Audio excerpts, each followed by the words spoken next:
আসসালামু আলাইকুম। Evergreen fitness community আয়োজিত আজকের এই সুপ্রভাতে আমরা যে ব্যায়ামে এবং শরীর চর্চায় অংশগ্রহণ করেছি, সবাইকে আমি ব্যক্তিগতভাবে শুভেচ্ছা জানাচ্ছি এবং অভিনন্দন জানাচ্ছি।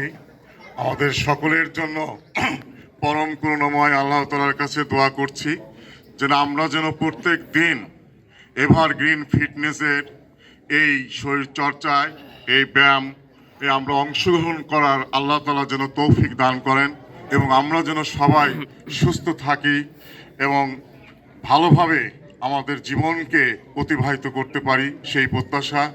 আর ব্যায়াম বিষয়ে আমি শুধু এটুকুই বলবো, ব্যায়াম হচ্ছে শরীরের সকল রোগের মহা ঔষধ। আমাদের শরীরের সকল রোগের মহা ঔষধ হচ্ছে ব্যায়াম।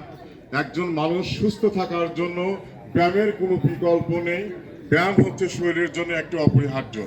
সবাইকে অনুরোধ করব আমরা নিয়মিত ব্যায়াম করব এবং সুস্থ থাকব এবং এভারগ্রিন ফিটনেসের সকল কর্মকর্তা এবং অংশগ্রহণকারী সকল সদস্যদেরকে ব্যক্তিগতভাবে ধন্যবাদ জানিয়ে আমি আমার কথা শেষ করছি এবং আমি মাইক উপস্থাপক মারুফকে দিচ্ছি।